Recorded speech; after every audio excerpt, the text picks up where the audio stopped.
pop the trunk. I open up, I sold my soul for a good price. Out of sight, and my hoe got talent, right? Whole squad ran through that shit. Yikes. What can I say? I'm a businessman, and I did my business, man. But I'ma bend it down, and I'ma lick her up and dick her down. My name is Harley Neville. Welcome along to the Guy and Harley podcast. My name's Guy Pigton, and who was that person? Talentless hack. That was Lil Xan, my main man, Little Xan. Oh, man. You know it's a bad rapper if... It starts with Lil. Yeah. Like Lil Wayne, for example. Well, Lil Wayne is terrible rapper. Original OG Lil. Yeah. He's not actually, I don't think, but he's the only one. Everyone else is bad. He's not bad. Yeah. No, well, the reason why I brought up Lil Xan is because my main man, Lil Xan, he's broke. He says he sold his soul for a good price. Mm-hmm. Well, it wasn't a very good price. It wasn't a good price. Obviously, it wasn't enough to actually last for his entire lifetime because supposedly he's broke now. So he's had 500 million views on his personal YouTube channel, and then obviously millions more everywhere else. And he was traveling the world. I went and saw him. I went and saw his show here in Auckland when he came along. Seemed like a good kid. Seemed like a nice guy. And he's got all these silly tattoos squiggled all over his face. But that's kind of a problem now because he's no longer sort of popping off as a musician. He's no longer relevant, but he's still stuck with those dumb tattoos. Yeah. And also he added more tattoos. Like they looked okay when he just had a few on his face. It was kind of cool, but then it really does look like he fell asleep at a party now. And just getting diddles drawn all over his face. Yeah. He said he's added like little dots down the middle of his nose, and he put some numbers on each side of his nose, but then I think he blacked them out into just 2 black circles now. Oh boy! So and there's just all sorts of squiggles all over his face. He looks pretty ridiculous, and it's like you're never going to get a bank job, and I guess that was the whole point. But now you need a bank job. Need a bank? Yeah. Well, you need some sort of job. I just noticed that on the screen we've got our graphics, our menu display is showing on our two-shot. That's cool. Fix that. That's cool. Yes. Well, so Lil Xan, rest in peace, his career. Well, look, this is the thing about musicians. Actually, there's a lot less money in it than there was. Once upon a time, a musician could have like one hit really sustain them for a very long time. And one super hit maybe just forever with royalties and stuff like that.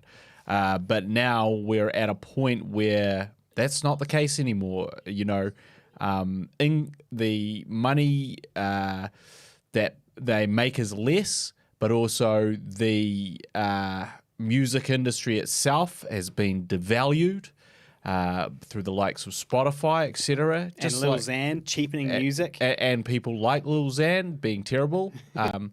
But in the same, which is exactly the same thing that's also happening to the movie industry, and why we sit here right now talking to our audience. You think we fucking want to do this? No, we want to be movie makers. We want to be movie makers. We're stuck now. Now we're podcasters. This is our only outlet to complain about it. This is where where filmmakers go to die. Podcasting. Where former television stars go to die on breakfast radio. Yeah. Filmmakers go to die, make a podcast. Filmmaking podcast. How about filmmaking? Yeah, makes sense. Shout out to our listeners. Sign off in the comments, guys. Let us know you're there. Let us know who's there instead of just creeping and lurking. But it is, I did want to say, a very sad episode of Who's Dead this week. I am, of course, talking about Jesus, who might be the most influential person to ever not exist. So shout out to Jesus. I know he listens. And there it is. He's fixed that. And so, shout out to Jesus. I did think it was kind of strange, right, how he happened to be born on the winter solstice around in December, and then he died and was reborn exactly at the first full moon at the beginning of spring. at the exact same time that many cultures were sort of celebrating, birth and life and death and rebirth, and eggs and rabbits and so on because of their association with fertility, that's exactly when Jesus happened to die and was reborn. And I just thought it was a little strange, like quite a strange coincidence. It was weird that it was almost as if his entire sort of story is just a stolen, bastardized adaptation of pagan beliefs. Of a mishmash of other mythologies. Other mythologies, exactly, all kind of commandeered by the church in order to aid with the recruitment of new people. Because obviously it makes sense, right? If you're used to celebrating at the winter solstice and then the Christians come along and say, well, you can't do that, then you're like, oh, well, shit. I'm going to fight against Christianity. But if the Christians come along and say, hey, look, you can still celebrate the winter solstice, you can same date and all that type of stuff, all you got to do is you just got to mumble some prayers to Jesus too. We got a deal? We got a deal? And a lot of people will be like, all right, fuck it. So, yeah. So I just think that's interesting. Well, the problem Happy Easter. The problem with religion is that, you're born into it. You are your religion purely based off where you were born, geography, and who raised you. Your entire belief system around religion is purely structured geographically based on where you are and who your parents are. That's it. And it's kind of weird to really think about that and go, so if I was just born somewhere else, I would believe something completely different. Literally the only reason I believe this is because I was born here. There's no other particular reason why I'm engaged with this religion. It's not like this would be the thing about religion, right? Because I saw this thing the other day where they were basically singing Jesus songs on a plane. And there was all these people just sitting there. Was the plane crashing or something? No. The whole group were looking like the whole plane. Well, obviously half of them were. Half the plane was fucked off. Half the plane was, religious people, and this guy, this dipshit playing a guitar, singing super loudly, on a and then everyone plane. going clapping, and then you could just see you cut to the passages. They were just like, they're just like, yeah, exactly. That's exactly what they're like. They're just like. And quietly suffering through it, and then there was a big Twitter thread, basically. And to be, in defense, a lot of Christians were like, "This is too much, guys. This is not what we're encourage. Putting them off. We're putting them off. This is not what we suggest you do. We do not encourage or condone this thing. You're not forcing. We don't want to force anyone into this religion." But I think that's the interesting thing is, well, actually, everyone is forced into the religion they believe. Well, there's an exception because you're right about the geography and being born into it, but then there's also other people, such as born-again Christians, who came into it very late in life, who weren't born into it. But I feel like a lot of the time those people are actually, they're born again because of some great trauma in their life. Yeah. And they need a way to deal with it. Exactly. Coping mechanism. Exactly. And Hulk Hogan. It's a good thing for their personal life, probably. Hulk Hogan dropped the N-word. Yeah, he did. Hulk Hogan was scorned by all the Hulkamaniacs that used to believe in him because of this. Yeah. Hulk Hogan porked his best friend's wife, and then it was filmed, and then that film was leaked. Yeah. Hulk Hogan, was no longer, he'd forgot to eat his vitamins and say his prayers, obviously, when all this stuff went down. Hulk Hogan's wife divorced him and took a large chunk of the money that Hulk Hogan made during his run on top. And Hulk Hogan's son got into a devastating car crash with someone else, which left them permanently brain damaged, and him going to jail for reckless driving. How long did he go away for? It was over a year. It was quite a considerable time. Yeah. Because maybe, I don't know if it was he'd been speeding or he'd been speeding and drinking, but it wasn't good. Yeah. That was his son. His daughter, Brooke Hogan, had a failed career as a wannabe pop star. It was just not good for the Hulkster. Yeah. And, rather than, also he's had to have multiple surgeries on his back and hips and knees because of dropping the big leg for about 30 odd years. And obviously a 300-pound man doing a leg drop every single night leads to some serious problems with spinal problems. And so his quality of life was bad. All these things were bad. And what do you know? Brother turns to Jesus and starts thanking him for everything. And I really feel like it was like he was at this very, as you said, a very low, dark time. Yep. That's when Jesus gets you. And that's when Jesus will come for you. That's when you got to watch out. That's when you've got to be careful of Jesus. That's when the boogeyman will come. You got to be careful of Jesus when you're feeling down. Much like a horror movie, that's when the boogeyman will appear. Yeah. And co-opt you to work for him. So that's basically what happened to that. Hulk Hogan's a classic story, and now he's like, all love, all praise be to Jesus, brothers. And, it's kind of like, yeah, I get it. You needed something to lift yourself out of all this terrible stuff. But couldn't it be something grounded in reality? No, because just hitching up your bootstraps and going, harden up, mate, get over it, just doesn't do it. Well, it is hard. But the promise of everlasting life and the promise of maybe a life where you're pain-free and you're up in heaven hanging out with Macho Man Randy Savage and now the bad guy Scott Hall, R.I.P., and you're shooting the shit and you're drinking beers and it's all good and life is good. No pain, no more pain is pretty appealing for someone when they're at their lowest point. So, that's a great example. But so yes, there are those people that sort of come into it. But I feel like for religion to truly be, the true democratic thing that it should be, if you choose to introduce religion into your lives, is essentially it's like you're at a restaurant and you're giving a menu of all the different religions. You go, here's all the different religions. You can now here's your choices. Here's all the different religions. Pastafarianism. Here's all the different beliefs that's the best one that are sort of included in this particular religion.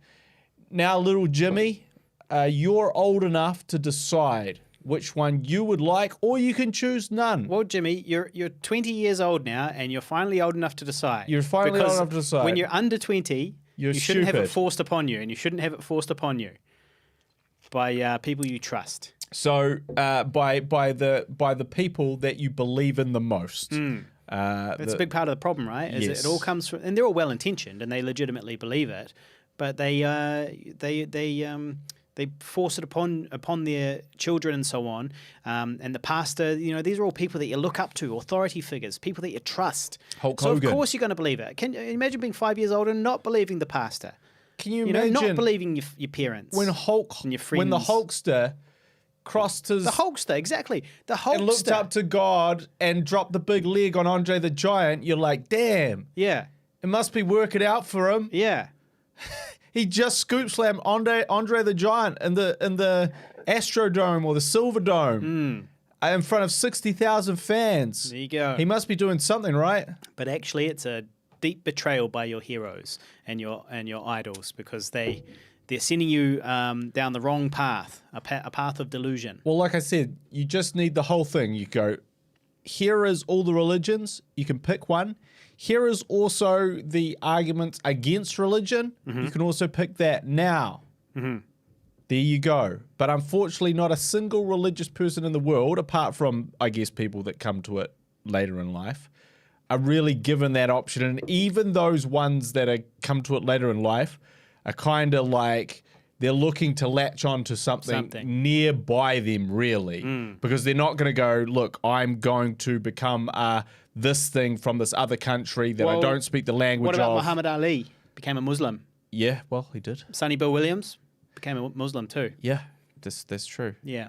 So it does happen. It does happen. Oh, what did I just do there? You just stopped streaming. That's fine. Don't worry about that. Shout out to Tyler the VFX creator on the live stream. Thanks for tuning in, mate. And also to Kaon W1. Thank you. He or she says, have you checked out the Satanic Temple? Interesting non-theistic religion who have adopted Satan as a figure of rebellion. Indeed, I have. They're probably after Pastafarianism, I'd be a Satanist if I was to choose one. and they combat conservative Christian overstepping church-state boundaries in the USA by claiming similar rights under the Constitution, same as the Pastafarians.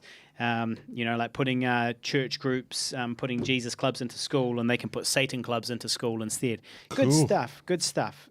It's very similar to the Pastafarian way, which I very much approve of.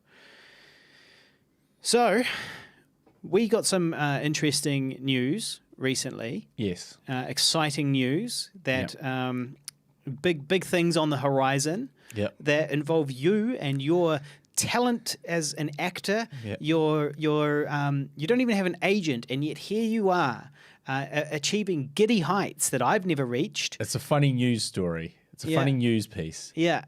Yeah.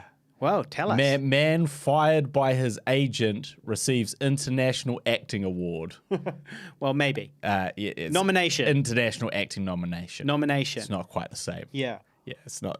In fact, it's not the same at all. Yeah. Because do you now, like Will Smith won the Oscar, right? Uh-huh. Do you remember who the other nominees were?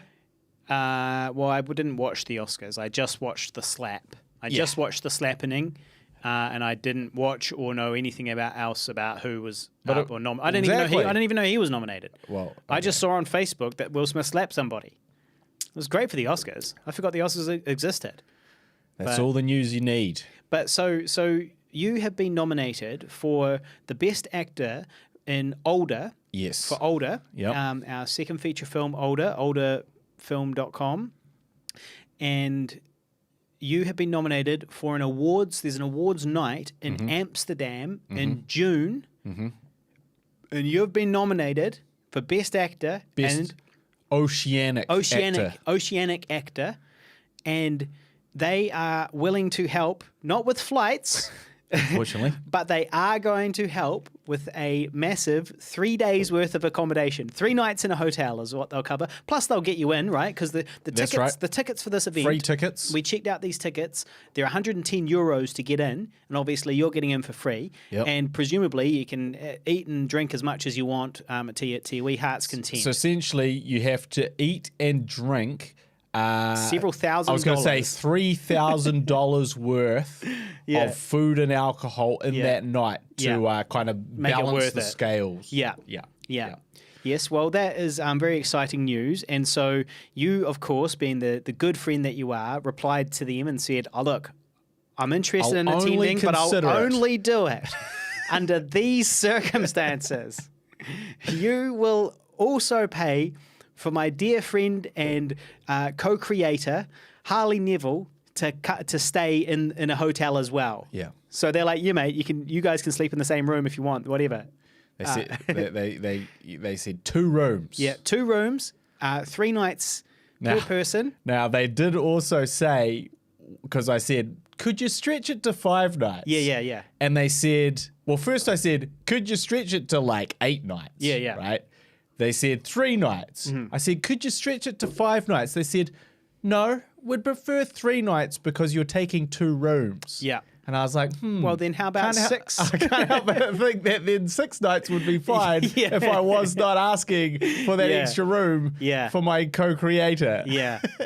Yeah. Well, look, mate, don't worry. Here's what we'll do. For the first 3 nights, we'll sleep in my room. And for the second 3 nights, we'll sleep in your room. Hey? We'll book it. We'll stagger the booking. But in an interesting twist, which could only really be defined as Harley Nevilling it. Yeah. You said to them that you would come over. That it would be great if I could come over. Yeah. And then they said that, well, if Harley comes too, and they've seen Emmy the Vegan, that if Harley's coming as well, that they will nominate Harley for Best Oceanic Actor as well. Award. The same award you're going for. Yeah. For my performance in Emmy the Vegan. So now I'm nominated for an international acting award as well. Essentially, what I've done here, is I have talked myself out of 6 nights of accommodation and put myself in direct competition with you for the same award that previously you were not. I was not even nominated. Not even nominated. Yeah. Did not exist. Yeah. So I've really fucked myself here. Yeah, no, there's a, it's definitely you've I've sort of shooting yourself in the foot I've here. hurt everything. I've hurt the cost of the traveling over here. Yeah. I've hurt my chances. Yeah, yeah. It'd be funny if I do win it. That would be hilarious if I were to win it. Yeah. But yeah, so that's very exciting. So in June, we better start booking flights if it's going to happen. Yep. Because approximately June 2nd or so, we might be jet setting away to Amsterdam. Damn, Amsterdam, baby. Of all the places to go in the world as well, as a big fan of cannabis and mushrooms. I thought you were going to say a big fan of prostitutes. As a big fan of cannabis and sex shows. Cannabis and mushrooms. I'm more of an enthusiast of sex shows. And prostitutes. As a big fan of the cannabis and the mushrooms, obviously going to Amsterdam and going into one of those cafes and being able to just buy them right there. I mean, that sounds pretty exciting to me. I've been to LA and you can buy it there in legally in shops as well. But it's not the same as going to a cafe and being like, "G'day, one coffee and one large fat blunt, please." Well, the irony is that I've actually already been to Amsterdam once. Yeah. And of course, Did you go to one of those cafes? No, I did not. And basically, my girlfriend at the time wasn't into it. She wasn't feeling it. Damn. And so the old ball and chain, eh? Yeah, so I was sort of like, well, should we go in and, Yeah. And this was also like, obviously this was 20 years ago, right? Yeah. Now, things have changed in terms of like even the way weed is looked at in society. So back then it was kind of looked at a bit more crusty. Yeah, like, hey, this is bad. This is going to, mess with your brain and, you're going to become Are you talking about the devil's lettuce? Yeah, exactly. So it's kind of like, okay, this is, a bad thing, so we shouldn't do it. And I was kind of like, well, when in Rome, do the bad things. Yeah. It worked out for the Romans, didn't it? Well, they had a long run. They had 700 years or so. It's pretty good.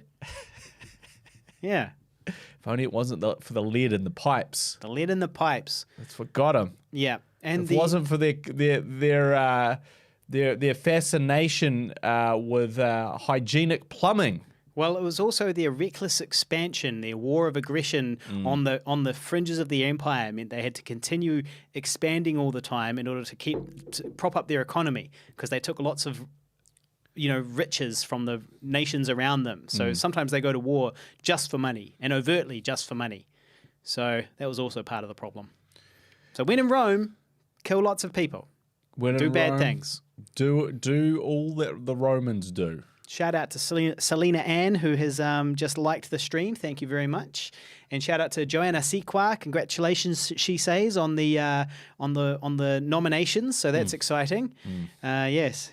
Well, thank you both. So I'm kind of like, I get into these situations where a sort of history repeats. I keep getting do-overs of things. In high school, I was a good hockey player, and we got all the way to the finals with the best hockey team that was a part of, and we lost the finals. The team was never as good, and we never recovered. And then I started doing hockey once more after high school finished, and we went to the finals and won it. Yeah. And so now in Amsterdam, I went to Amsterdam, but I did not partake in the weed at the coffee shops, and I also did not partake in the live sex shows. And now I get to repeat history and do all those things. Don't fuck it up this time. Exactly. Yeah. I've got to make the most of it this time. So I'll be presented this $3,000 to $4,000 opportunity. Expense. Yeah, because that's the thing. The flights are between the cheap, nasty flights are around 2,400, and that's like 30 to 35 hour journeys with like three stopovers at like multi-hour stopovers. Yep. And then for around 2,900, this is all Kiwi dollars, you can get one which is only one stopover. Yeah. And it's a shorter journey, but it's still 25 hours. Yes. It's still a very long journey we're at the bottom of the world. We're down by Antarctica. That's the $1 million question, Harley. Yeah. is 7 extra hours worth $1,100? Well, it's not 1,000. Oh, you mean like return? Because because I looked at the flights for 2,400 versus 2,900. And it was like, okay, so there's this extra 7 hours. There's also, I think, there were crappier like planes, because Air New Zealand is good. And I think Singapore Airlines, as I recall, is really good as well. I flew with them to Tokyo. So those are both good. And those are the ones that are like 2,900. And then, but I think with some of the other ones, you're like swinging through Kuala Lumpur and then flying on Kuala Lumpur Air or, Malaysian Airlines next one to disappear or, whatever. So I was thinking, well, I'd probably just rather just pay that and just get there. Now, one problem is that I'm currently an unemployed person for all intents and purposes.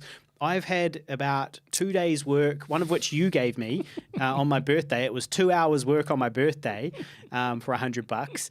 And then I've got a next weekend. I've got a 3-hour job for $150. And that's it. I'm unemployed at the moment, and so I'm really all this talk of gallivanting around to Amsterdam. Who the hell am I kidding? Yeah, but I'll do it. I'll do it anyway. So yeah, if anybody would like to support our journey, there's a link down below. It's called Buy Me a Coffee or Buy Me a Beer, and there's also Patreon as well. There's links down below, so if you'd like to support our journey financially, you can. And what we will do as well, I assume, is we'll do a podcast while we're over there, because I'll take my laptop. So do a cheeky potty, a small, a not as beautiful as this one. It won't have the technical abilities that this one has. No. But it will be a podcast, and it will be done from Amsterdam. So follow our journey online. Always nice to be nominated. Absolutely. It's always good to be nominated. I saw a quote the other day. A small mind is easy to fill with faith. But that was to do with our previous conversation. Yeah. But I also saw another quote, which I can't remember what it was now. Distracted myself with that. Something to do Jesus with quote. Awards. No. That everything was, even your smallest, getting callbacks. If you get a callback as an actor, and you don't get the role, but you get a callback. Yeah. You keep getting auditions, but you don't get the roles. Don't see those as defeats. See them as achievements and obviously steps in the right direction because you're on the right path. You're in the conversation. You're in the conversation. Exactly. Well, I have actually said that directly to you before, but yeah. Well, this is just a on-topic quote from the other day. Well, that I read. Just speaking of that, and this is the thing because it's like, so we're gonna spend $4,000 probably all told. Oh, it'll be more because it'll be five. If I'm spending five, because if I'm spending $3,000 to get there and back, and then it's like how much is going to be spent on weed? Easily $2,000. Yeah, and then we haven't even talked about accommodation. We've only got 3 nights of accommodation, and we plan on being there for closer to 4 or 5. 4 or 5. We need 4 or 5 extra nights. Yeah, we need extra nights. So we're really going to be there for like close to 10 days, somewhere a week to 10 days, somewhere in that vicinity. And that's not even taking into account the money that you've lost by not working over that time. If I was working at the moment, that would be a lot of money. If I was employed. Thank God I'm unemployed. And it's I'm not unemployed, I'm freelance. Okay? It's like, why would you dipshits travel all the way across the world and spend $5,000 of your own money to, Each. maybe... We could do a short film for that. To maybe not receive... I know, we could actually really use that money. To maybe not receive anything. Yeah. To literally sit in this thing with a nice suit and just go like this. My nice suit doesn't fit me anymore. I'm too fat for my nice suit. Which means you have to buy a new suit, which is like $500+, really $1,000 if you want a good one. Yeah, or lose some weight. Yeah, well, that's not going to happen. It's one or the other. I feel like you're going to have to be stumping out for a new suit. It's a tuxedo event, it says. Yeah. It actually says it's a tuxedo event. And I was like, well, good luck, because neither of us have a tuxedo that I'm aware of. Yeah, I'm not sure if I do or not. You don't know if you have a tuxedo. Well, I used to have one for my security job, but obviously it's very unlikely that I fit into that anymore. Yeah. Yeah. So yeah, I'd have to, and I feel like also that's at my parents' house if it's anywhere. I used to have one from my cruise ship days as well, but I just didn't need it. I was like, what do I need a tuxedo for? Like, I kept it for a while, I think, because they let you keep it. That's the funny thing about working on a cruise ship. They pay for you to fly there, they pay for all your food, all your everything, and then they also give you all your uniforms, including a tuxedo, and they just let you keep it. I was like, all right, it's a good gig. But, you know, why would we fly across the world to do that? Yeah. Like, what possible reason? I'll tell you why. 2 reasons. One, social media street cred. It does look good on the old socials. It's like, oh, yeah, these Pigville boys really overachieving again. Yeah. You know, it's the old fake it till you make it. It all looks very exciting on social media. Yeah. But then also on top of that, you only live once. And there have been many times that we have not been able to attend such events. And that's right. Every single time that we've not gone and attended something, I'm never like, oh, phew, I'm glad I didn't go. I'm always like, oh, that's a real shame that I missed out on that, because it was kind of like, also, it's almost like it's part of why you make the movies and do the things. When we reflect back on it, it's kind of like we fucked that up. Yeah. We fucked that up by not attending. And also, by not spending thousands of dollars to attend, we fucked that up. And every time I do attend, I always have a great time as well. Like, it's always a fun adventure to do, you know, to go on these things. I'm never like, oh gosh, this was silly. I shouldn't have gone to LA or Melbourne or whatever. Not that I went to Melbourne, Sydney. Yeah, you know, yeah, exactly. I never regret it. And I think that's the thing, is that it goes back to what you said, Harley, that you have to celebrate your small victories along the way, in case you never get any big victories. Exactly. And or in case the next small victory is 7 years away with the release of your next film. Yeah. So, you know, there's this kind of thing. It's like, you know, we could have gone to a film festival for older, and where was it? It was someone kind of weird. Was it Austria? There was Austria. Yeah, there was in one. That case, it was in Germany. G'day, mate. Let's throw another shrimp on the barbie.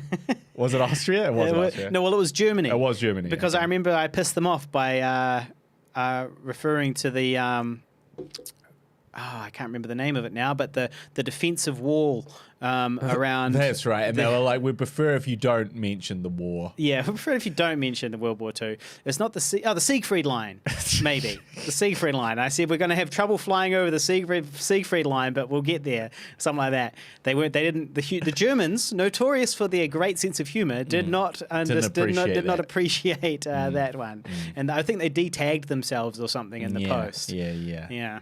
But we didn't go to that. But the reason why, though, was because COVID struck. We were maybe going to go. But it was, I believe, COVID hadn't hit really yet.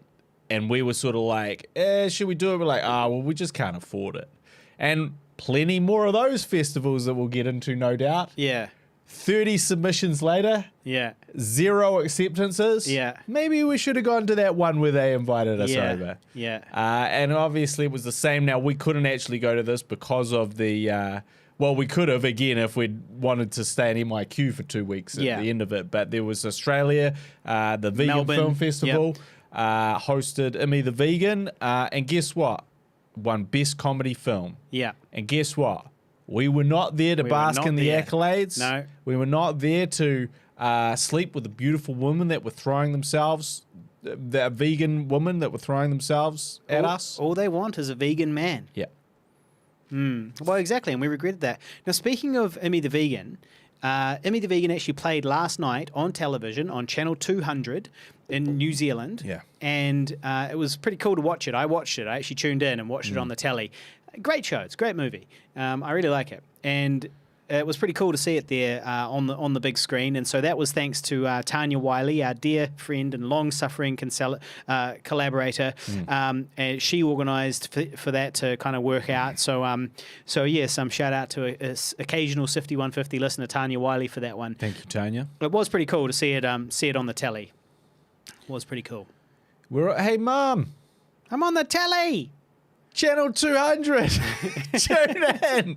And also shout out to Sam Wheeler, who's currently cutting my show reel. I didn't realize how prolific I am. So this has got no Imi the Vegan in it, and only one of the Savage Filmmaker skits, and probably and also not any of my old work. Like I Survived a Zombie Holocaust is not even in the show reel because it's too out of date now. So this doesn't make any sense. Why? Because it's the biggest thing I've ever done? Yes. Yeah, but it's from 20 years ago. I can't be like, they'll be like, oh, we want that youthful young man for our role. Let's have a look. Thin, youthful young man. He played Wesley Pennington. And then I walk in and they're like, hello, is your son Wesley here?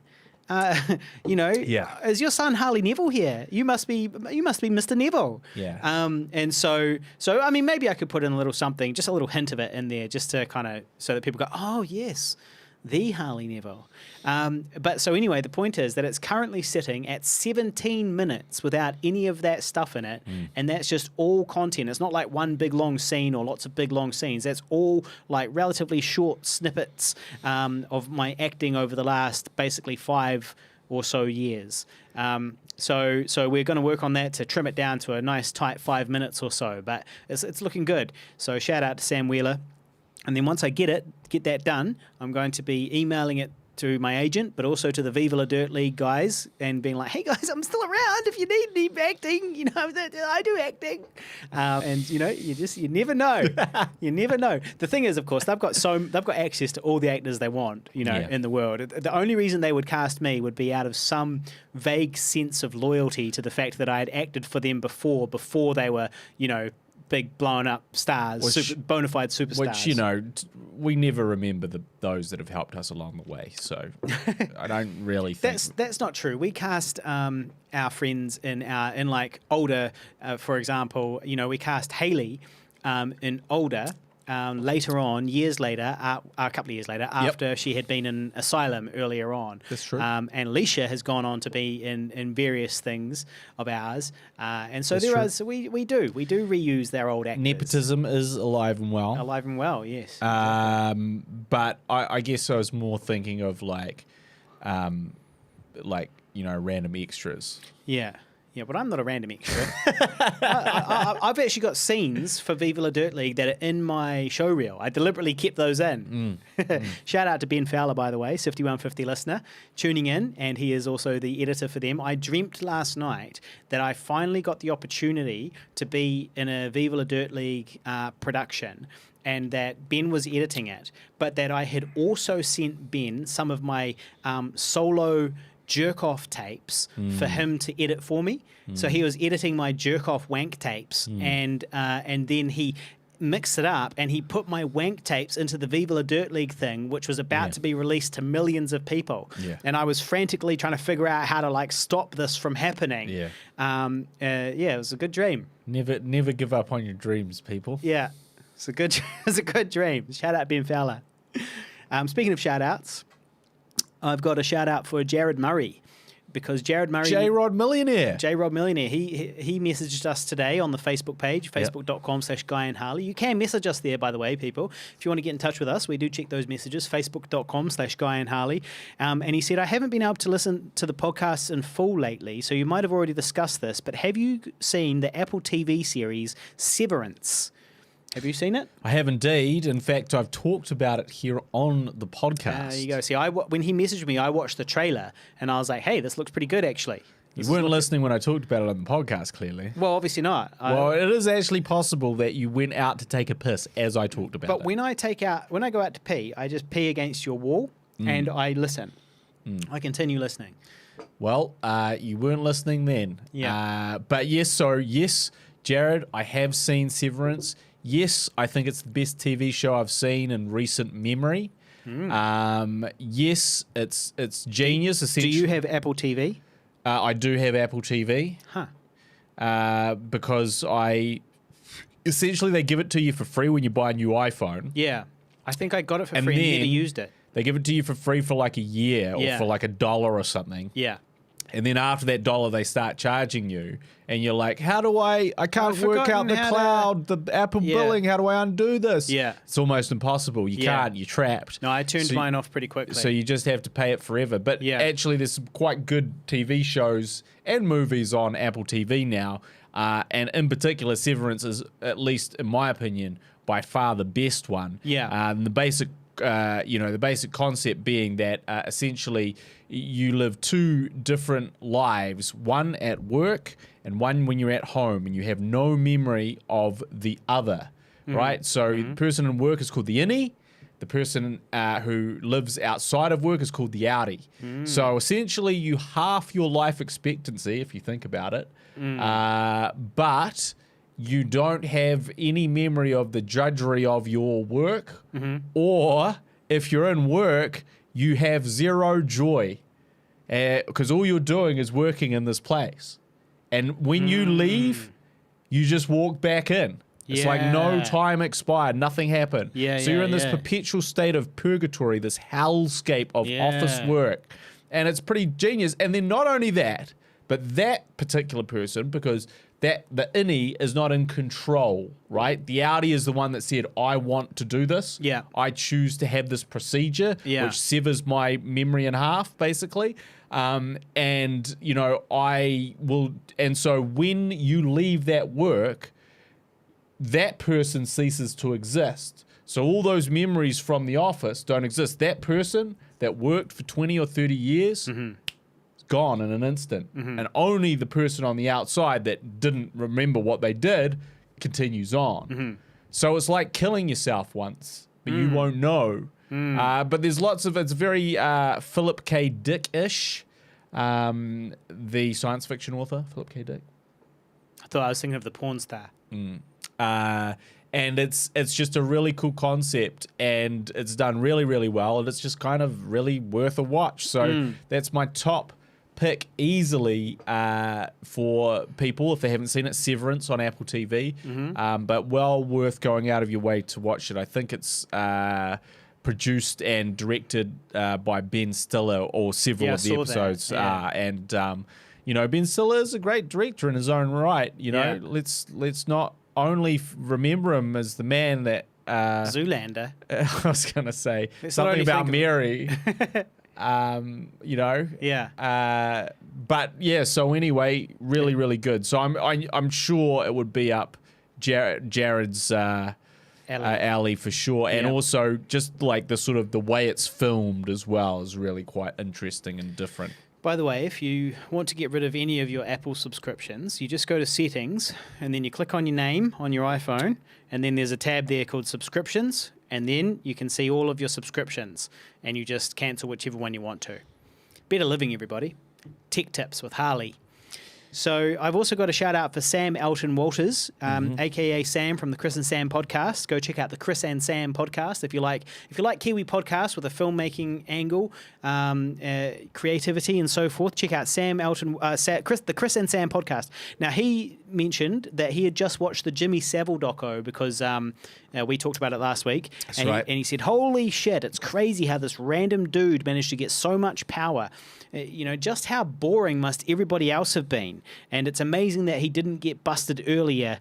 Makes you wonder just how many people knew what he was doing." And I remember that Johnny Rotten, lead singer of the Sex Pistols, in an interview on TV on the BBC, I think it was on the BBC, said about it, like back in the day, called him out on it. But of course, you know, nothing happened because he was Jimmy Savile. So yeah. So and you can't believe what those punks. Can't believe what those dirty, low-down, rotten punks think. Yeah. Yeah. Shout out to Johnny Rotten. I know he tunes in. Yeah. So Tyler Adams says he thinks he might have Apple TV. Well, man, you have to get on Severance immediately. I would stop listening to this podcast right now. Turn it off.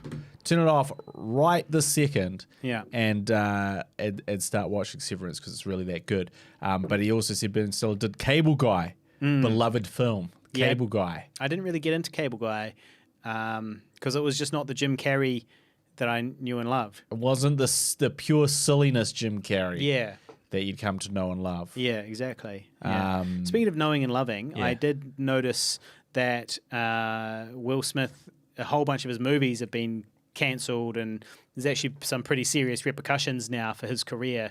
Like, for the next few months. For the next little while until this blows over and then we get distracted by the nuclear war in Europe. Yeah. Yeah, which we're going to go and visit in June. We're going to go over to the nuclear war in Europe to witness it firsthand. And then Will Smith's films are all going to be green lit again. Yeah. Also, everyone loves a comeback. Yeah. You know, it's like, someone in Hollywood does something embarrassing, like, Hugh Grant getting caught with this prostitute, and he just comes in and goes, was it a trans prostitute? Yes, she was, but I didn't know the thing. And the thing is that I am Hugh Grant, and this is how I act. And essentially that he just did that for another 20 movies and no one cared or remembered. It's going to be the same thing here. Yeah. Not that there's anything wrong. Well, I guess it was illegal that he was with the prostitute. Well, was it in America? Yeah. And he picked up a prostitute. Yeah. And that's illegal. Solicitation is illegal. Yeah. In the United especially. States. So weird. It's land of the free, but you can't have sex. You can't have sex. You can't exchange money for sex in the land of the free. What's more free? It's the capitalist way.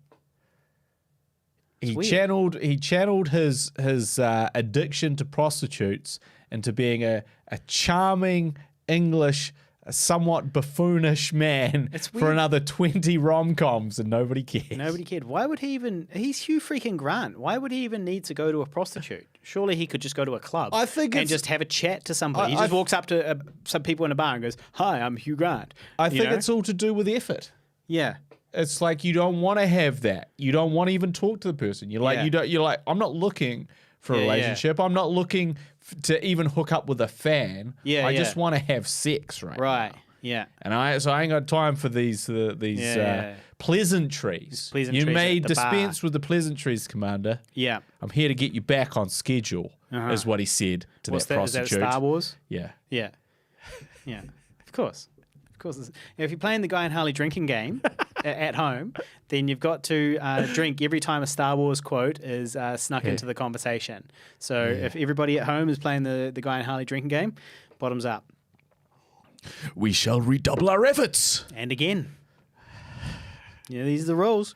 Now, speaking of our loyal Sifty 150 listeners, the other day, so every now and then we'll get a wee boost in views on, say, YouTube. Right? But it doesn't happen very often with the audio-only version of the podcast. It's just ticking over nicely. We get our 150 downloads, and it's nice, or 100 downloads, and then the rest are on YouTube. And it's like, okay, that's not bad, that's pretty good. It ticks along.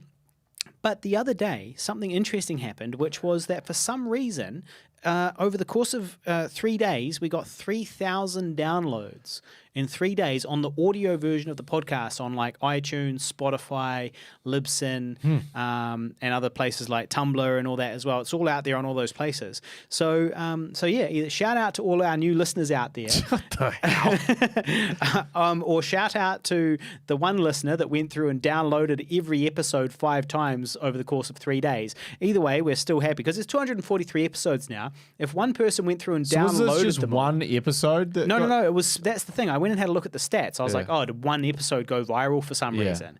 But what it was all of the episodes had all been downloaded. So it was like over the course of that day, all of the episodes had been downloaded, or over the course of those 3 days. So I don't really know. Was it just one new super fan that was like, I've got to download all of these?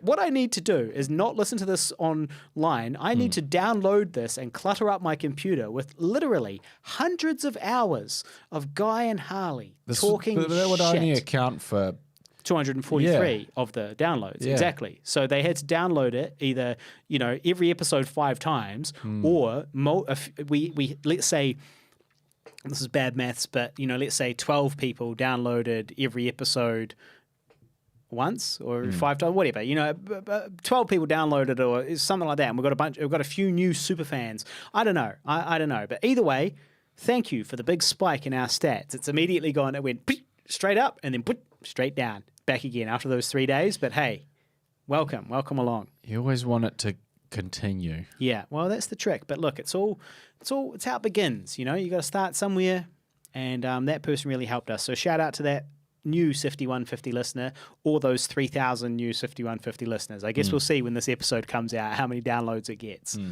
Yeah. It was my birthday the other day. It was. And happy birthday to me. If anybody would like to buy a birthday beer, there's a link in the description, Patreon, and buy me a beer. And I went out for dinner with She Who Shall Be Named. Had a lovely night. Where'd you go for dinner? Well, we originally went to a place called Wildfire in the waterfront, but the lighting was really bad. It was like this.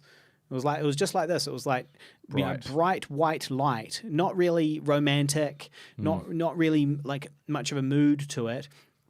And also there was children, disconcertingly close to me, a couple of meters away, like sitting behind me.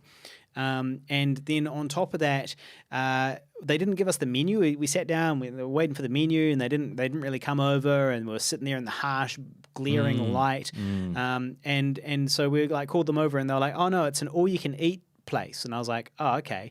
But we bring you out the food. It's not like a buffet. Like, we bring you out the food. And I was like, "Okay, well, we still need a menu, right? I mean, how the fuck are we gonna? What are we gonna eat?" And they were like, "Oh, well, I normally just tell it to you." I was like, "You tell it to me? You tell me the whole menu, and you expect me to remember it? What do you mean you tell it? Give me the menu." So he was like, "I'll get you a menu, sir." And then it's an all-you-can-eat place, and it was like $70 per person for all you can eat, And it was like, that's not that. I mean, you can easily spend $70 per person going out to a restaurant. Yeah. But that's just the food. There's drinks on top of that.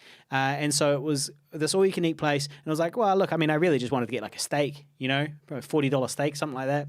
And so we decided to go to a different place. And we basically walked all around the viaduct down in central Auckland. And everywhere was quite busy, which is good for them, but also quite shit service. Like, you walk in and they're not like, "Hello, welcome after COVID. Thank you. It's so good to have your business."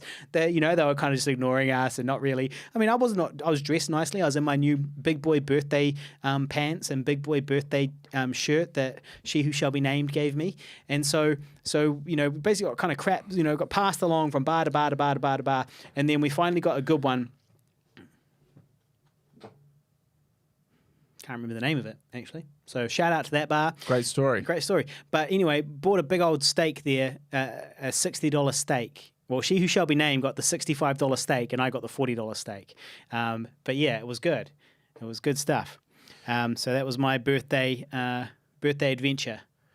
Yeah, well, that's pretty funny because I've also noticed a significant downturn in service post COVID lockdown, and I can only assume it's from a whole bunch of people being made redundant, and then them not being able to replace those people now that things are picking back up, and so one essentially waiter or waitress is doing like 10 tables, whereas where it used to be between 3 or something. Because I had the same issue. Went to a cafe that I normally go to the other day, and I sort of sat down. They're like, "Oh, can we get you coffee?" I was like, "Yeah, cool. Long black, please." They brought that out. Did not then ask for to take my order, which is customary of the cafe tradition. Is when the drink comes in, you then go, "Have you had time to make your decision?" And they just walk back on. I was like, "Would you like something to eat?" I was like, "Okay, that's a little bit weird." I waited 20 minutes. Still nothing. And I was like, getting kind of hungry. And also, I only intended to be here this amount of time. For 20 minutes. Yeah. Like, I need to get on and get the fuck on. So then I went over to them and I was like, "Hey, can I order? Can I order my fucking food, dickhead?" And they were like, oh, yes, of course. What would you like?" And I go, "Yeah, I have this." Another 45 minutes went by. And I was like, this seems awfully long. And then someone came over and they're like, "Look, I'm really sorry. We've messed up your order.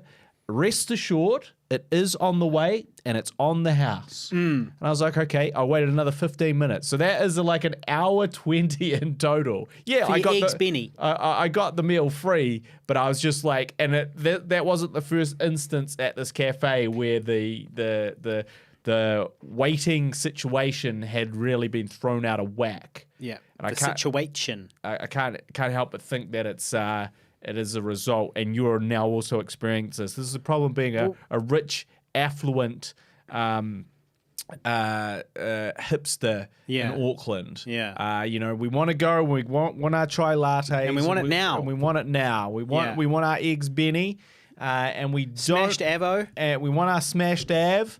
And we don't spare the horses, all right? We do not want to wait on this stuff. We're busy. We're rich, affluent hipsters, and we want our service immediately. Well, even the good place that I went to did forget my order twice. They forgot my order twice.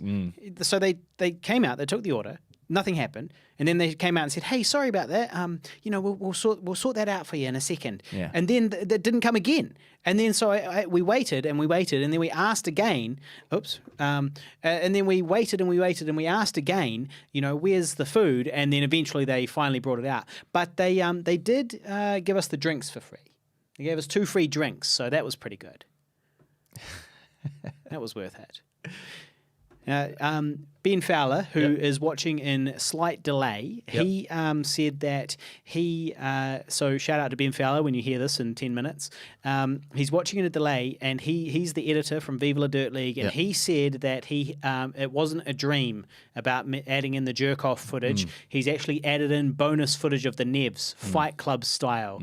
Yeah, like that quick flash of a dick that you see in Fight Club, if you know where to look. So there you go. Thanks, Ben. Appreciate it. And Jezza Housen, he says that it's weird that because Sam from the Chris and Sam podcast was saying on their latest show that they also had randomly thousands of downloads last week. So there's something Glitch in the Matrix. There's a glitch in the Matrix. Something foul is afoot, or it's Jeremy Housen doing us all a solid and just downloading all 243 episodes for the next 5 times each. Well, I've told everyone the easiest way to get the numbers up, open up 50 Chrome tabs and play an episode. It's that easy, people. Yeah. What else are you doing? You put them on mute. You don't actually have to hear them. You could do it right now. Just right-click, new tab, and then you'd be watching on 5 different tabs. Although I don't think it'd work. I feel like you'd need multiple... 50 might be a stretch. Well, browsers maybe would be okay. If it was different browsers and you were not signed in. 50 might be a stretch. But if you're signed into YouTube right now, please hit thumbs up. But you wouldn't be able to just open up another tab, and that wouldn't count as 2 views, I don't think. Well, this whole 3,000 spike thing sounds like it's some fuck up somewhere then. Yeah. Well, maybe, but I choose to believe not. I choose to believe we've got 3,000 new listeners. So shout out to the Thirsty 3000. Shout out to the Thirsty 3000. It's great. We've been plateauing at 150 for a long time. So yeah. Should I talk? I'm trying to think. Nah, never mind. You had a secret thing that you couldn't say on air. That's all right. We'll figure it out later. There was a so you might remember the mystery of the porch pooper. And then you might remember that I said there was the mystery of the gym pooper. Well, in a very anticlimactic, climactic,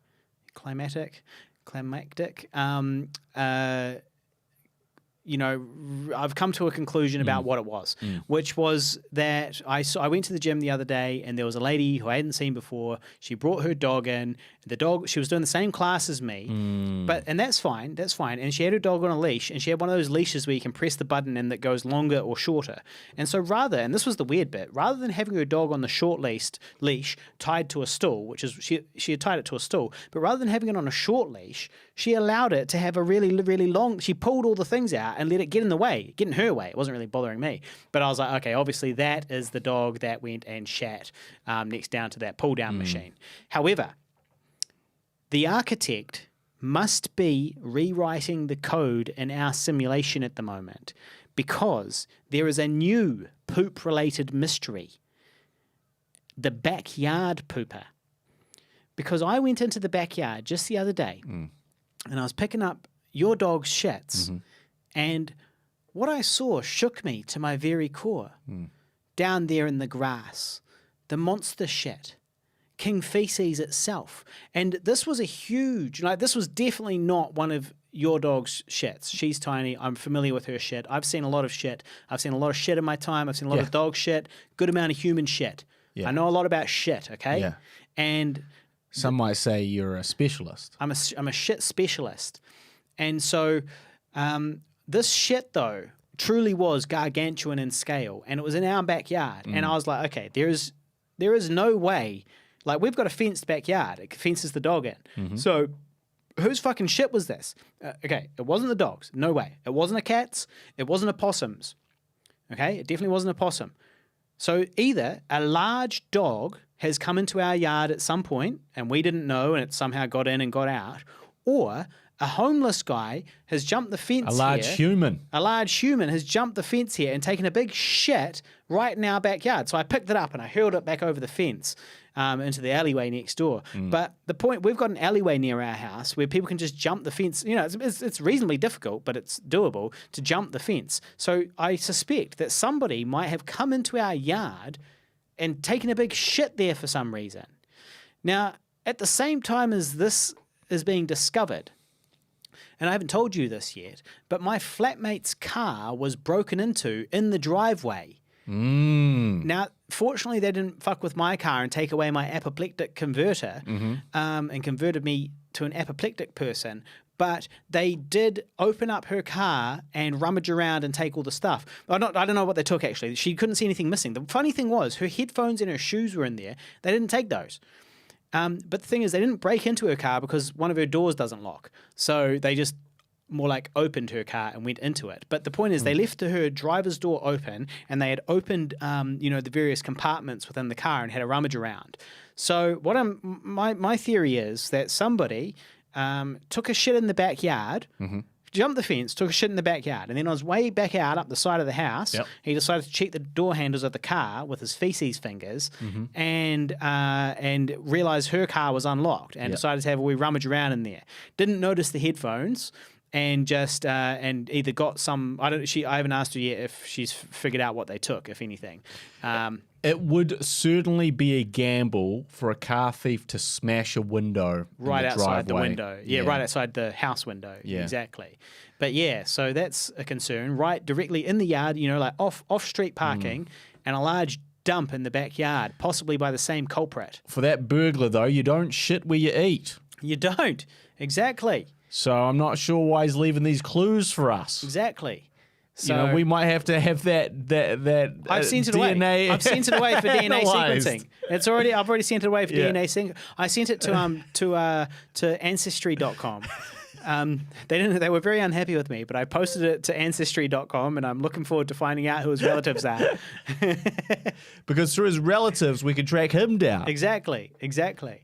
So look out, buddy. We're coming for you. If you find an oversized shit in your backyard, take a specimen of it, put it in an envelope, bag it up, and send it to Ancestry.com. Find out who the most recent ancestors are. Get in touch with them.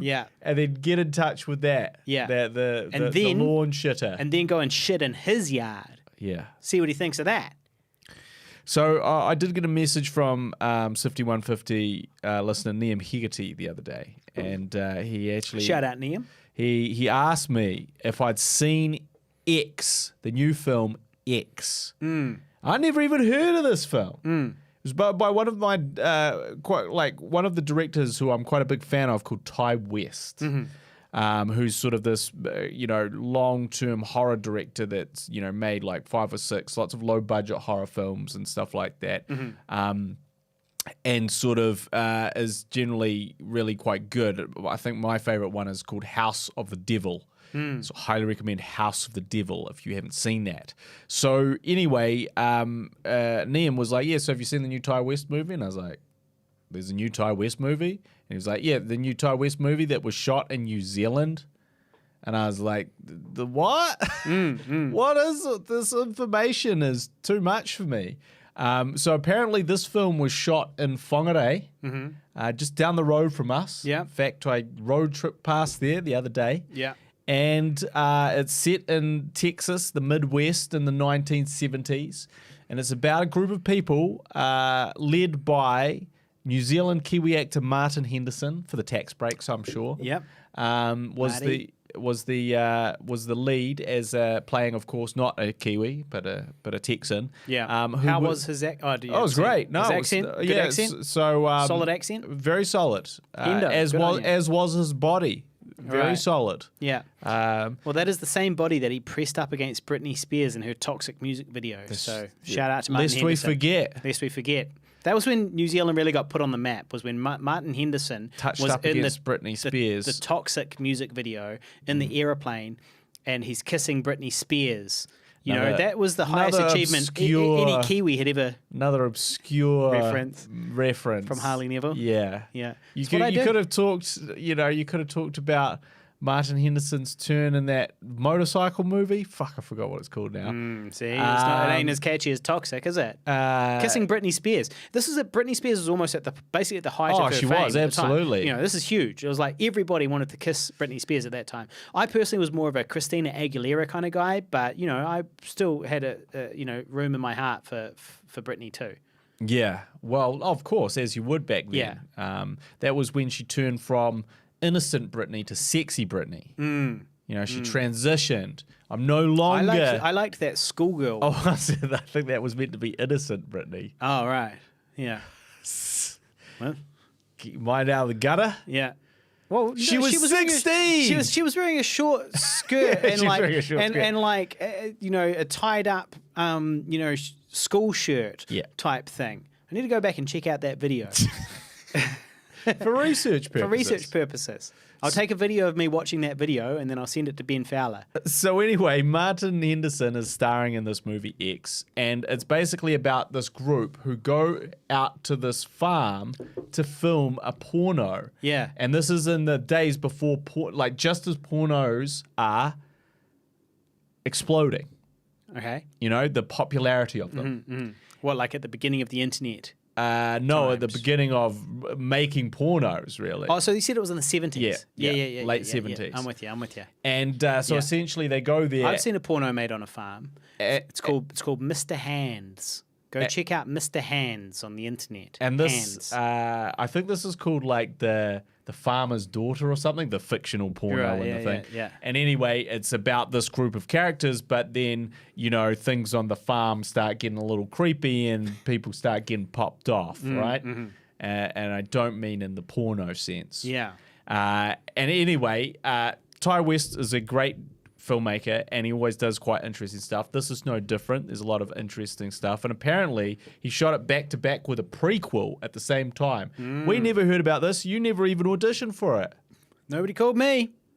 And it's weird because there's a role in it for you. He would have got the same tax break if he had cast me as if he had cast Martin Henderson. There's a role in it for you because there's another quite famous director who I actually sort of know, or famous New Zealand director, who I sort of know and occasionally chat to at events, who's just finished a film. His name's Matt Seville. He's just finished a film called Juniper that's just been released over here to much critical acclaim. He plays a sheriff in it. And I was like, man, I feel like this is Harley's role right here. He's got a few lines. He's like, well, I don't like it, Sheriff. Or what do you think, Sheriff? Yeah. Something like that. And I was like, fuck, this is Harley right here. Yeah. Anyway, so it's definitely, it's gory. It's a lot of fun. There's some very cool, there's kind of a few interesting twists on the slasher genre. Which make it sort of a little bit different, and also there's a healthy amount of boobs, which are really nice. It's nice to see that we have an appreciation for the classics and also the classic traditions of horror. Well, it's good to which see is to show boobs, and it's good to see that Me Too hasn't ruined all the fun. Yeah, gotten rid of everything in the film if you are industry. making a porno, there is going to be a lot of nudity. Yeah, there's no way around that. Yeah. And so the story in question called for the need for nudity, I feel, and he did deliver that. He both male and female, which I think is honourable. Equal opportunity nudity is important. Yeah, and so X, it's called, and it's just come out. Like I think it was released like VOD and all that sort of thing. Obviously not here in New Zealand. Why not? Because why we're obviously? fucking stupid. Yeah. Because there's this whole idea that, we've got to block it off these. Like, it's available everywhere. It's available on Amazon, Google, YouTube, blah, blah, blah. Just not over here. Sorry, guys. So you got to pirate it. No. If you're from New Zealand. No. I did I'm a filmmaker. Yeah. You would never pirate anything. And I would never, ever pirate a single thing. Ever. I would always wait diligently for it to come out through the legal channels or use a fucking VPN, which anyone can do, which makes these region blocking things kind of stupid. Yeah, yeah. So yes, I said I was from the United States in Charlotte. It's a little porky. It's a little porky. My VPN. That's all it was, just a little porky, but it's not piracy. And I paid. Yeah. Paid them the US dollars 20, too. $20 US to rent it for 48 hours. Yeah. Very happy with my purchase. Yeah. Tyler Adams says that he likes Britney too, but he's more of a shaved head crazy Britney. That's his favorite. Well, there is That's that when he was most sexually attracted to Britney. There is this special moment at the gas station where she's shaved her head and she kind of runs crazily over to the cameras and like tells them to stop and then runs crazily back. Yeah. And it's just a real it's just kind of hot magic moment. Yeah. In Britney's career. Shout out to all Sammet32 on the live stream, tuning in on Twitch. Good morning to you too. It's actually the evening here, but thank you for tuning in, all Sam T32. I hope that you hung around because they commented that a few minutes ago and we didn't acknowledge them. But hello, welcome, tune in, make sure you hit follow and so forth. I watched the Rings of Power trailer finally because somebody, I can't remember if it was Tyler or somebody was saying to check that out. I did watch it. It looked all right. Didn't look bad. I was not like particularly like, oh, I can't wait to see it. I saw there was one shot that bothered me where a lady has a knife by the looks of it and she sticks it into the wall of a big ice wall and she's hanging from this ice wall by a knife. And I was just like, I don't know. Unless this person's Superman, I just don't think you could pull that off. But she's an elf. Probably an elf. If she's an elf, okay. If she's an elf, then it's okay because elves, as we know, have certain magic abilities. Like when Legolas, there's that shot of them all walking across the mountain in Lord of the Rings, and everyone's like waist deep in snow, and Legolas is walking on top of the snow. But they don't make a big deal about it. It's a wide shot, so they just, you only notice it if you think about it or if you look at it. But it's just kind of cool. So yeah. Yeah, it's interesting. I'm calling it now. Now, we broke that dark matter does not exist here on the podcast, last podcast. I don't know if I agree. I'm still thinking. I'm speculating that I've spoken directly forcing the expansion of the universe with an astronomer. Yeah. I've done the research. I've spoken to a specialist. I've done my own research. I spoke to an astrologer, and I did also listen to his paper on the subject, of course, because I was recording it. So I know more than you. I've also been to the Wellington telescope, whatever that one is called, which again, and I watched the thing where at the end it said it may not exist. Yeah. So again, I'm more educated. More qualified than I am to talk on this subject. So it doesn't exist, and we broke it here on the podcast. And in 20 to 30 years, people are going to be like, that we have established that. So anyway, that was the big bombshell that we dropped last time. Now I've got another hot take here. First, this dark matter doesn't exist. The next one is the what is it called? How many rings? The power, the rings of power. The rings of power, right? The rings of power. The rings of the power of the dog is going to be a monumental flop. A monumental, huge, cataclysmic, catastrophic flop. I'm calling it right now. That's what it's going to be. It's going to be the most expensive flop in TV history. And there's a few reasons for that. And it's also, it's a big call. I don't want it to be a flop. Well, actually, it kind of doesn't matter anymore because a lot of the people that I know that were working on it aren't because they're doing season 2 somewhere else. Yeah, they took it abroad. They shot it here in New Zealand. And season 1. Then they took it abroad for the tax season breaks. 2. Looking for them tax breaks. The higher tax breaks. We gave them tax breaks. It's like they weren't happy. They can't. What you're going to shoot it, but not in Middle Earth? The hell is wrong with you? All of the Lord of the Rings films are shot here in Middle Earth. You're going to shoot this not in Middle Earth now, season 2? The fuck is wrong with you? So to me, I feel like there's a lot of things working against it. One, they're essentially almost now 20 years too late. So the height of Lord of the Rings fandom was when the first Lord of the Rings trilogy came out, and everyone was like really high on it because it's a really good trilogy. And they would want more Lord of the Rings. They wanted more Lord of the Rings. They gave them more Lord of the Rings with The Hobbit. And everyone was like, you know what? We didn't want that Lord of the Rings. We didn't want the Hobbit Lord of the Rings. We wanted more of the thing. And it's like, well, sorry, we can only make one classic trilogy from these series of books. Now, the Lord of the Rings books are very good books that have a lot of great stories within them to mine to make movies out of. The Hobbit was one book with like a much simpler story, a much simpler, straightforward, more designed for kids that could never have really been split up into 3 things ever without extensive amounts of ridiculous side stories and padding. And even then, it's kind of like, yeah, you've got 8 or 9 dwarves. That's a lot of characters. It's a lot of dwarves. That's a lot of characters. And that's not even all the characters. Then you got fucking Bilbo, right? He's actually the main guy. Well, let's not forget Smaug. And Gandalf. Like, there's just a lot of people to get through here. And then the dwarf, and then like they throw what's his name? The Bard?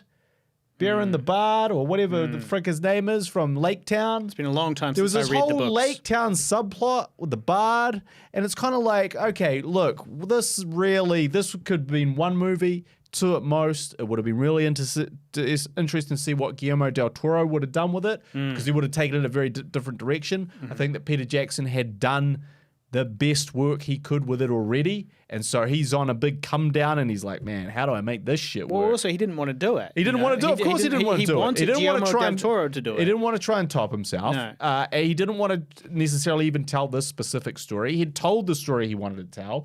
He'd spent, like a decade of his life doing that. And he was like, yeah, I'm not into this. And so he was so much not into it that he didn't even finish the script for the last one and ran out of time. He had to shut the whole production down. So he was like, guys, I kind of got to the end of all my things here, and we're not finished yet. Let's just shut everything down for 3 months and let me finish the story. But because there was delays caused by something, that was why Guillermo del Toro had to leave, right? Because he was in New Zealand. I remember he was in Wellington, and he was giving like having a chat, having like a chat, and you could attend. He was over here for like a huge amount of time, and then he was basically like, look, I'm waiting for these films to be greenlit. Yeah. And they're still not greenlit. Yeah. We're doing all this pre-production and everything, but they're not greenlit. So I'm fucking off. He had another project. I've got other movies to make now. I've got Pacific Rim to make, guys. Yeah. I want to make Pacific Rim. Yeah. Tyler says he's a badass for Peter is a badass for stepping in and basically last minute winging a massive trilogy, which is true. Because that's obviously a big achievement. And he also did that out of obligation to the fans. Shout out to Daniela as well on the live stream. Thanks for joining us.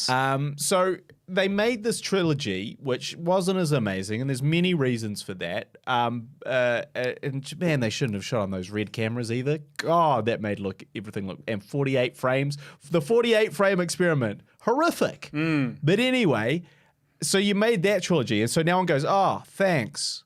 We weren't really into that. So now we're completely over this thing. And then another 10 years later, we go, hey, how about some more Lord of the Rings? You want some of that? Let's spend let's make the most sum ever. Let's make the largest sum ever. And it's not just Lord of the Rings. It's like fantasy was so hot right now for a period of time, for the Game of Thrones time. For this period, so it started with the Lord of the Rings and it bridged into Game of Thrones, and everyone was all up into fantasy, which traditionally is sort of a niche sort of thing. You're like, oh, you're into a bit of fantasy, are you? Nerd. You fucking loser. Nerd. Why don't you put on your elf ears? Yeah. And fucking, why don't you pack some Lembas bread and get your cloak on and you fucking elf ears? Yeah. And fucking walk off down to Mordor. Because we don't want your kind around here. Yeah. In the normal world. Yeah. Okay. So there's definitely but we were all into fantasy. We had all this cool stuff with Game of Thrones. Then Game of Thrones left a bad taste in everyone's mouth. So not mine. But not mine either. We've defended the season finale on here before. But like the general consensus is people were pretty pissed off, just like they're pretty pissed off with The Hobbit. They were pretty. But The Hobbit was actually bad. The people who don't like the conclusion to Game of Thrones are just a bit stupid, and they haven't read the books. Even so, we've now got a wave. It's almost like that zombie thing. The zombies were really hot. Everyone wanted to watch zombies. Well, fantasy was really hot, and everyone was into fantasy. And then, of course, you kill the goose that lays the golden eggs. Well, what's hot now? And now it's what's hot now? What's next, guy? Well, I mean, if you look to We've done like zombies, we've done fantasy. 13 Reasons Why, I don't know. I'm trying. Like, what's the most popular thing on Netflix right now? Like the most popular TV series and stuff. Yeah, it'll be something. It'll be something fucking dumb. It'll be like a Tiger King type thing. Yeah. So it's sort of like I think. Oh yeah, I guess it's those kind of reality documentaries at the moment are really, like the Jimmy Savile documentary is the kind of the now. But it's sort of like so fantasies are out. Even the way that the kind of episodic television is definitely, again, less popular than when Game of Thrones started. And so I feel like this is all combined to leading to, hey guys, here's the new Lord of the Rings, which I should add is based, I'm assuming, off a bunch of unpublished Tolkien stuff and the Silmarillion, or the Silmarillion, Apparently, however the fuck you pronounce that. Apparently it's Lady Galadriel is the lady hanging off the cliff with the knife. According to Tyler, that's young Lady Galadriel. Yeah. But considering that she's, an elf, she might be hundreds of years old. She might even be old in that one. But And in theory, young Lady Galadriel. Yeah, so the Silmarillion, right, is this kind of book that he wrote to sort of bridge the Hobbit stuff with the Lord of the Rings stuff and the Lord of the Rings stuff with kind of the lore and mythology that he'd created for Lord of the Rings. And everyone also knows, if you're a Tolkien enthusiast, that it's really kind of dense and boring and fucking shit by comparison. Well, I remember picking it up in a library, the Silmarillion. Silmarillion. Yeah, and reading that a little bit, and I was like, what the fuck is this? I was like, this is like a dictionary about the world. I was like, this is like a dictionary about an elven dictionary. About that. And I was like, I don't think I'm into this. And I just read Lord of the Rings, I think, at around that time, primed. and The Hobbit. I'd read The Hobbit and Lord of the Rings, and I was like, well, what's this one then? And I was like, this is a dictionary. And so they've taken all this stuff, which is less interesting than Lord of the Rings, and less interesting than The Hobbit, which is less interesting than the Lord of the Rings. So the least interesting part of Tolkien's sort of world that he's created, and the sort of the least fleshed out as well, and the most sort of hard to adapt, and then adapted it when the love for fantasy things, all things fantasy, and TVs and movies has waned to the point of total apathy, and now we're dropping this.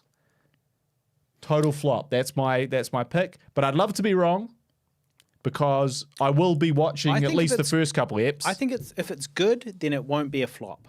But I think it comes down to whether or not it's good. But that's the question, because we've seen with The Hobbit, how can something be good based off kind of weak-ish source material? I don't know. I mean, I think it'll be. You got to make shit up. Yeah, you got to make shit up. So if you're making shit up, then it's not. It's like half Tolkien, it's half dwarves going down a barrel with GoPros on their heads. You know, which is it?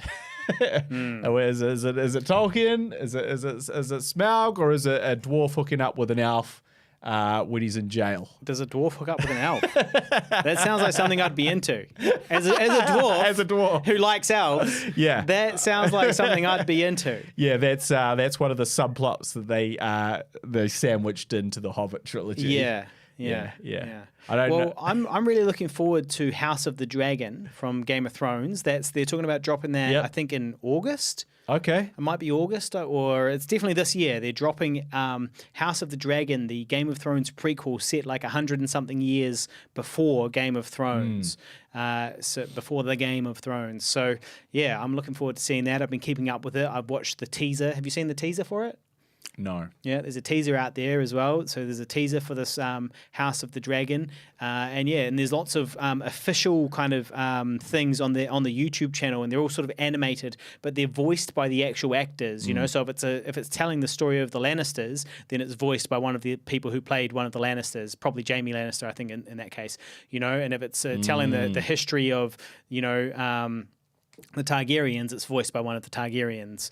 And so, I've been keeping up with all of that stuff. Looking forward to that. Well, the $1 million question, Harley. Yep.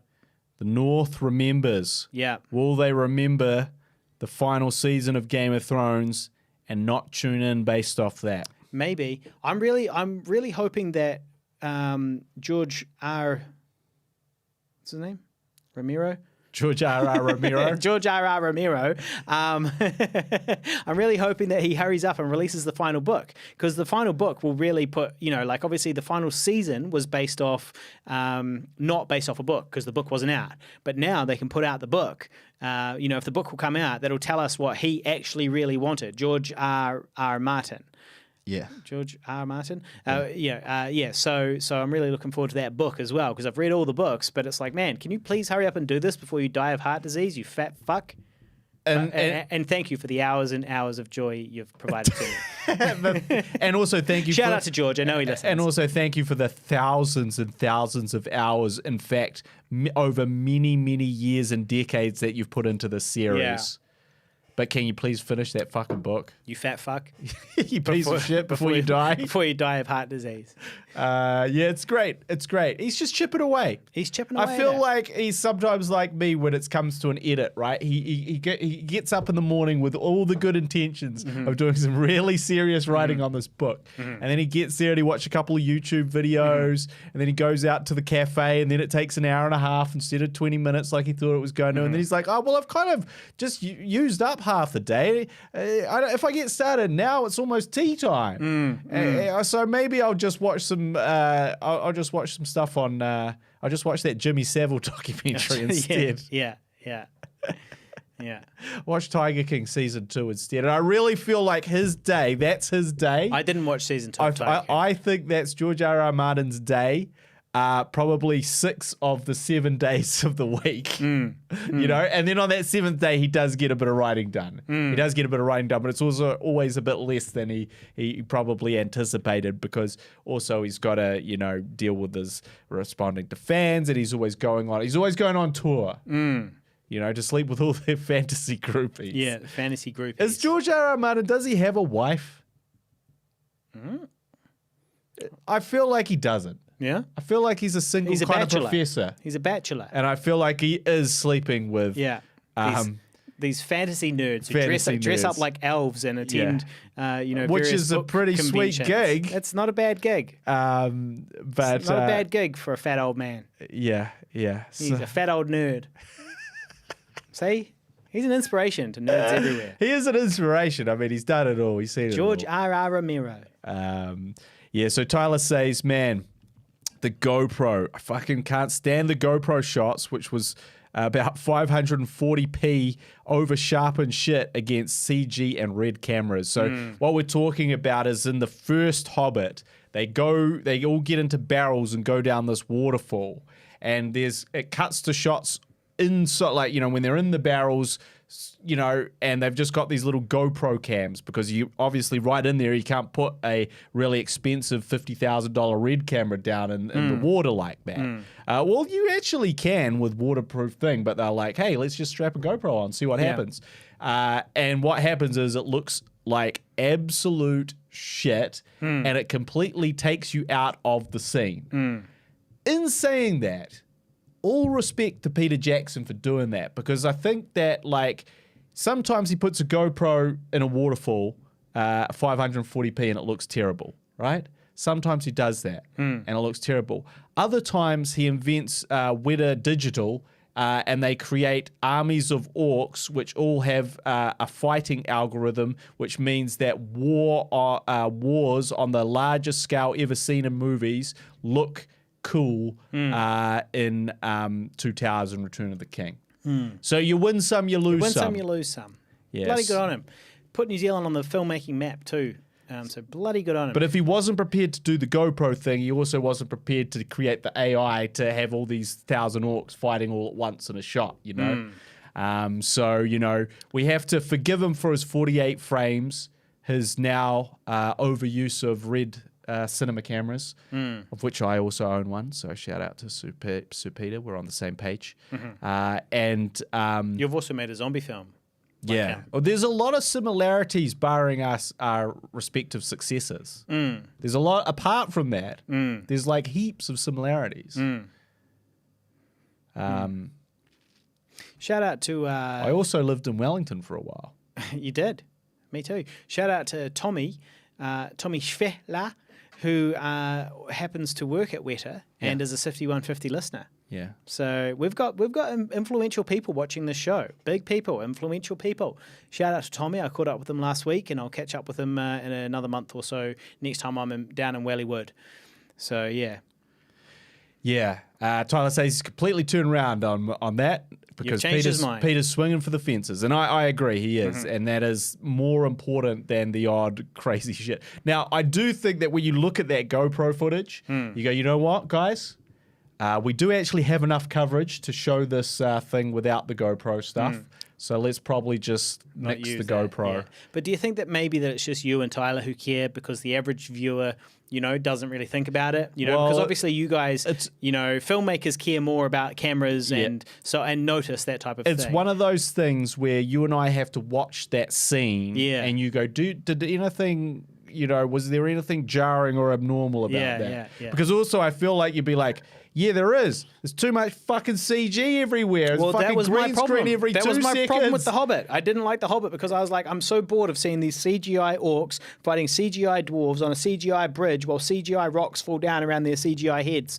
It was so fucking, I was like, what I don't is know this? if the dwarves had CGI heads. I bet they did sometimes. They probably did They did sometimes. No, of course they because did. they had to have a stunt double and stuff like that. Of course. So there was plenty of times. Absolutely. Related to dwarves, but kind of unrelated to everything else. There's big news in the Warhammer 40K universe at the moment because the squats are back. The squats are like space dwarves. So that's it's a big deal. News broken here because the squats were around like 30 years ago, 20 years ago, and they tried to like a lot of things in Warhammer 40K are kind of based on fantasy but set in sci-fi. So for example, they've got these things called the Eldari, which are essentially elves, and they've got orcs, which are orcs, and they've got space marines, which are essentially knights, and they had squats, which were dwarves. But the squats, they got retconned. They got officially taken out of the lore. They were like, these dwarves are really ruining the reality of our, dark, gritty sci-fi. Space adventure. Space sci-fi. So let's get rid of them. So they essentially wrote them out. I think they said that I think they just wrote them out. But big news, as of like a week ago, the squats are back in the Warhammer 40K universe. We're breaking it here on the podcast. I just wanted the listeners to know. There's now space dwarves. Lord of the Rings TV series is going to be flop. Dark matter doesn't exist. The squats are back. The squats in the Warhammer universe. Thank God. Oh, thank God. Yeah. See, thought they were gone forever. This is why you tune into the show, for these random pop culture facts. Yeah. Well, on random pop culture facts, unless you have more notes or more topics that you would like to bring up, I suspect we might be nearing the end. No, it's time to wrap things up because I do have to go for a writing session. Yeah, with Emmy. Yep. Yeah. And you sent me a script today. To read. You sent me a script today. Which I was working on. I'm going to be real fucking overloaded with writing today because I'm going to do about 2 or 3 hours tonight. Yeah. And I've just done about 3 or 4 hours before I sent it to you. Yeah. That's too much writing for a day. Yeah. A day of writing is a 4-hour max. And if you're George R.R. Martin, it's 1 to 2 hours. And he's got it right. Which script are you working on tonight with Emmy? Is it the werewolf or the cuckening? Okay, that's good. So we haven't told the listeners what the cuckening is. No. But there is, I love the sound of this one. I'm a big fan of this one.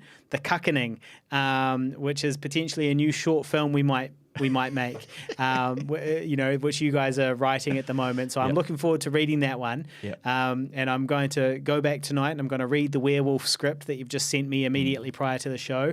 So it's all happening, people. It's all fucking go. And tomorrow we've got a meeting, don't forget, at 2. I won't. I'm not sure how we're going to pay him. Yeah, we don't know how we're going to pay him, but we're going to have a meeting with Guy McDougall, who is also a 5150 listener who tunes in. Shout out to Guy. And we're going to have a Zoom meeting with him. He's a writer. He made he wrote a really great short film, which always kind of stuck in my memory. And so we're going to hit him up and see if he has any sort of short film horror ideas. The idea being that maybe we can shoot a few more short films and put them all together into a horror anthology and sell that, or give that to our sales agent who can hopefully sell it to some people as a horror feature anthology of short films.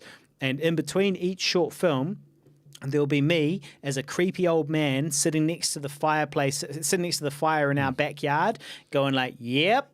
Well, I remember when the folks around here got real scared one time." And this is the story of that. It involves a slasher inside a house and a caller with no ID. And then the film plays. Yeah. Yeah. That'll be good. It's good stuff. Good stuff. Exciting things on the horizon. We've got Amsterdam, we've got new short films, and all sorts of other bits and pieces. So good stuff. Make sure you stay tuned in, people. And shout out to Imi as well, because she was great in Imi the Vegan. When I was watching it again last night, brilliant stuff. I chuckled a lot, particularly at her songs and bits and pieces. So well done to Imi from Imi the Vegan. If you guys haven't seen Imi the Vegan, there is a link in the description, and there's even a free version. So I know what you're doing. You're about to finish the show, and you're like, "What the fuck am I going to do with myself now?" Well, mate, there's links in the description. You can watch older, you can watch Imi the Vegan, and other bits and pieces. You can also give me birthday money, and you can also buy us a beer for the show, and you can support us on Patreon, all of which will help us to pay for ourselves to go to Amsterdam and do a podcast for you all the way from there, high as fuck, no doubt. And also, once I suppose we'll have to vlog after having some of this legendary coffee. Coffee house weed and mushrooms. Well, this brownie, isn't it? I feel like there's a lot of edibles there. Exactly. It's all going to be edibles. It's like a coffee and a brownie, exactly. Right? Yeah, no, I think you can probably buy a joint as well. I assume you can buy a joint. You wouldn't want to do both. Yeah, we have a brownie and a joint. No. And a coffee. And a coffee. I feel like you feel sick after that. Well, I don't think the coffee has weed in it, does it? No. I think the coffee's just coffee. Yeah. Yeah, so you have a coffee and a joint or coffee and a brownie. But the problem with the brownie is it'll Takes kick too in. long. Exactly. It'll kick in an hour, and then it'll last several hours after that. Speaking of cookies, I'm about to bake some special cookies, actually. I've got all the ingredients I require. And so I'm about to bake some of those at some point. I'm going to be using my leftover vape weed. It's already been vaped once, and now it's just kind of dry herb, and you put that in your cookies and your butter, and then you make your cookies. Fucking way you go. I'll send some over to you, mate, if you can. You might get inspired to write, or you might get body stoned and just lie on the couch. Yeah. One of the two. Yeah. Well, I'll try one for sure. All right. Well, they're good. They taste good too. Well, on tasty weed cookies, we'd better end this episode of the Guy and Harley podcast. It's been a lot of fun. All the links are in the description, and we will be back every Sunday. I know today's Monday, and last week was Monday too, but we will be back on Sunday for the next episode of the Guy and Harley podcast.